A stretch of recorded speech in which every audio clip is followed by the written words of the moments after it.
Hey folks, it's Mangrel. Welcome back to the channel. This is an update video to my prior video where I installed the ExpressLRS module inside my Tango 2 Pro. And in this video, I want to get rid of this external antenna and I want this to be completely a sleeper modification. Now the first challenge here is that the original antenna, the two halves are ultrasonic welded together, and it's a little bit difficult to actually get the two halves apart.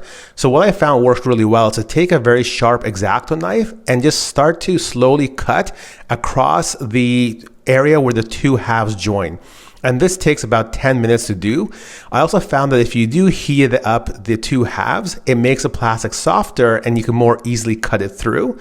So here you can see after I heated it up, I was able to actually cut through very, very easily. Now, when you're heating it up though, make sure that you don't overheat the plastic so you don't melt it. What I found was if you overheat the plastic, it becomes a shiny color, which I'll show you happen in some examples for me. You can see how easily it cuts once you heat it up. And then once you get the two halves open, you see that primarily it's just one little tiny circuit board, and then you've got the two aircraft cables. So when you're actually cutting this, the only part you have to be very careful is in the middle where you have that circuit board. The rest, you can just go crazy, cut as your heart desires. Again, make sure you take your time. You don't want to damage the actual case.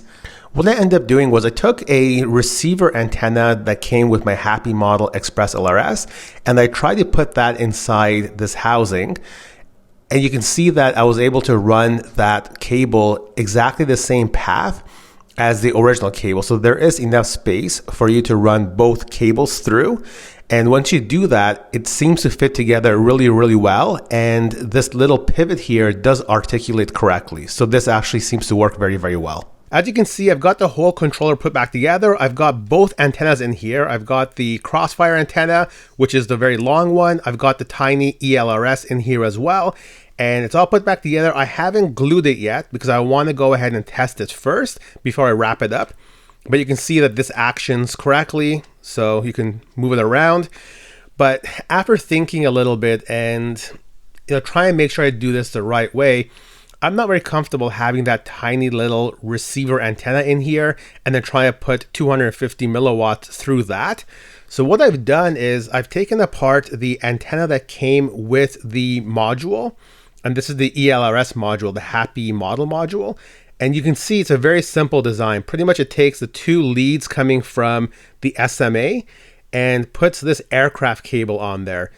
I want to keep the same design. So what I came up with here is I took apart this UFL crossfire antenna. This came with the nano receiver. And you can see it's got the ground point and then the active element. So what I'm thinking of doing is just soldering this in something like this. So where it's got the solder ball, that's your ground point. And then the active element comes something like this. So I want to go ahead and replace this cable with this UFL. And then I'll just have to put some glue on here just to keep everything in place. So I think that's probably the right way to do it. I tried checking Get FPV, I tried AliExpress. I could not find an antenna like this that has a UFL connector. Once you cut the stock antenna, it actually comes apart like this in two pieces. So all you have to do is stick the crossfire antenna into the first piece, solder the ground point, and then route the active element the same way that the prior one looked like. And then what I ended up doing was I shrink wrapped the aircraft cables just for a bit of protection. And then I just put a blob of glue in between just to help keep everything in place. Because now you've got a very thin active element, I want to make sure that it doesn't get damaged. And here's the final product. You can see that the antenna articulates as intended by TBS. So it has the full range of motion. And if you were to look at this, you could not tell that there is an ExpressLRS module inside this. It looks completely stock.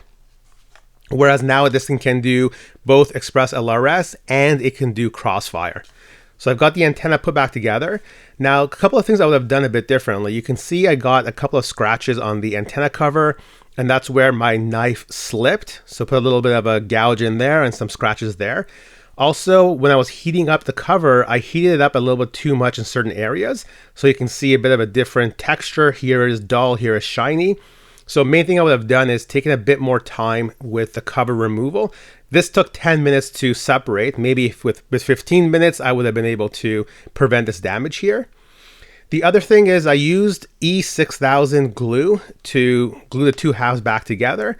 And E6000 is a rubberized glue. So once it dries, just use your nail or your finger to remove any excess. That custom antenna, I placed it on top of that foam pad. No different than how you saw the receiver antenna placed. The wiring or the cable runs the exact same path as the crossfire cable. You can see the two cables there.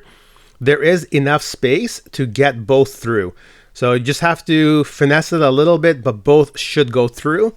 And then you reassemble it, no different than the original video, which I will link you into the description. So final thing that's remaining is I want to do a quick test flight, make sure that the range and everything looks okay. So I'm going to go back to my usual field where I know I can do this whole flight on either 10 milliwatts or sometimes going up to 25 milliwatt. So I'm going to take a look and make sure everything works fine. But otherwise, even more happy with this modification at this point. Now, as you're watching this flight, I want you to look at a couple of statistics of the ExpressLRS. Upper left corner is the transmitter power. So right now it's running at 10 milliwatts, which is the lowest power of the transmitter. At the bottom, you've got the link quality. So 100 means 100%. And then next number is the dBms, which is the signal strength. The closer that gets to 0, the stronger the signal is.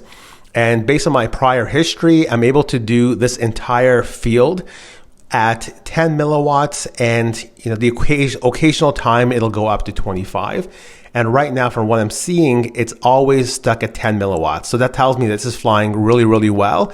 And if anything, it seems to be performing better than the original antenna, which is a little bit of a surprise. But I can still see it's stuck at 10 milliwatts. Link quality is looking really, really good. dBms are looking really, really good. So I would consider this a successful procedure. So not only do we get a remote that now has ExpressLRS and Crossfire built in, but in its original footprint and with the original features intact. Make sure to like, subscribe, and comment, and stay tuned for more videos.